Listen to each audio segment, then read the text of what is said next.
उसको केस में नाम फंसाया जाएगा तो मैं बर्दाश्त नहीं करूंगा। उस मांग के साथ कई बार तक मैं भी प्रयास कर रहा हूं, आगे भी प्रयास मैं करूंगा। पटना के डीएम और एसपी से हमारी बातचीत हुई है। निश्चित रूप से वैसे प्रशासन के लोगों को भी चिन्हित करने की आवश्यकता है, लेकिन चौकीदार समाज के साथ व्यक्तिगत रूप से मैं भी खड़ा हूं। चौकीदार समाज के साथ पहले भी मैं खड़ा था, आज भी खड़ा हूं और भविष्य में भी खड़ा रहूंगा। देखिए, बिहार विधानसभा की सत्र की शुरुआत हुई, लेकिन नीतीश कुमार के और बीजेपी के जो मंत्री लखिंदर पासवान है वो इस वक्त बेहद गुस्से में है। गुस्सा इसलिए क्योंकि चौकीदारों के साथ जो अत्याचार हुआ, जो अन्याय हुआ, जो लाठीचार्ज हुआ, उसको लेकर मंत्री लखिंदर पासवान ने अब बड़ा बयान जारी किया है। साफ तौर पे मंत्री लखिंदर पासवान जो है वो कह रहे हैं कि मैं चौकीदारों से एक बार फिर बड़ी बैठक करने जा रहा हूं। बैठक करके तमाम मुद्दों पर उनसे रिपोर्ट लूंगा और साथ ही साथ डीएम को उन्होंने फोन मिला दिया है। कार्रवाई की बात कर रहे हैं और उन पुलिस कर्मियों को चिन्हित किया जा रहा है जो पुलिस कर्मी बर्बरता से सड़कों पर लाठी चला रहे थे और जद में पासवान समाज और चौकीदार आ रहे थे। वैसे में क्या कुछ कहते हुए नजर आ रहे हैं लखिंदर पासवान, पहले आप उन्हें सुने।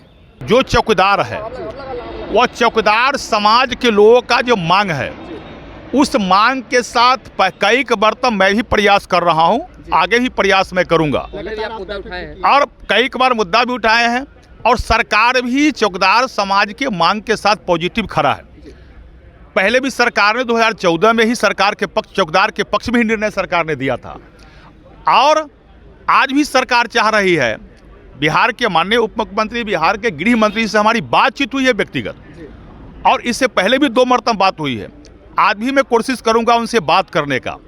और चौकीदार के जो मांग है उस पर सरकार भी अपनी सहमति पहले भी जताई है, लेकिन जो मामला सुप्रीम कोर्ट में कोर्ट के मामला चल रही है, जो चौकीदार बनाम चौकीदारे कोर्ट में चला गया था, यह मामला लेकर सरकार भी अभी असमंजस की स्थिति में है।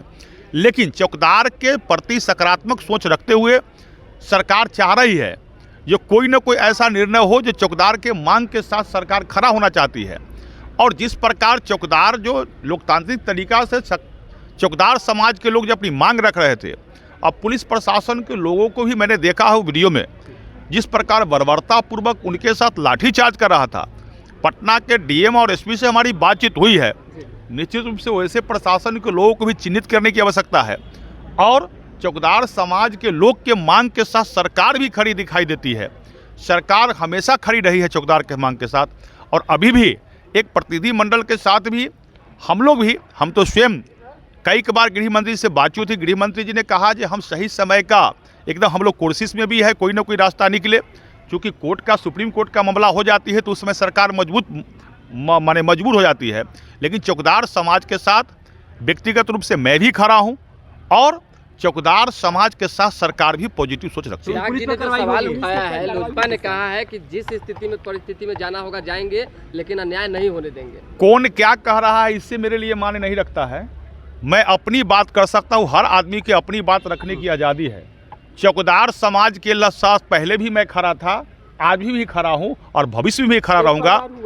और जो 17 लोगों पर नेम्ड FIR हुआ है और सैकड़ों की संख्या में अननोन लोगों पर भी लगभग जो है 500 साढ़े 500 लोगों पर जो अननोन करके FIR हुआ है। पुलिस प्रशासन और डीएम एसपी दोनों से हमारी बातचीत हो रही है। किसी भी परिस्थिति में वो संख्या बल के साथ जी हाँ, सुना आपने, मंत्री हैं लखिंदर पासवान हैं, बीजेपी के कद्दावर मंत्री हैं और लगातार पासवान समाज की मांगों को लेकर चिंता रहते हैं। इससे पहले भी चौकीदारों के साथ इनकी कई बार बैठक हो चुकी है। सम्राट चौधरी से मुलाकात हो गया था, लेकिन अब लखिंदर पासवान का गुस्सा फूटा है लाठीचार्ज होने के बाद और सीधा डीएम और एसपी को फ़ोन मिला दिए हैं और फ़ोन मिलाकर उन पुलिस कर्मियों को चिन्हित करने के लिए कह रहे हैं जो पुलिस कर्मी लाठी बरसा रहे थे। तो ऐसे तमाम खबरों के लिए रहिएगा देशवा न्यूज के साथ। दीजिएगा इजाज़त, धन्यवाद।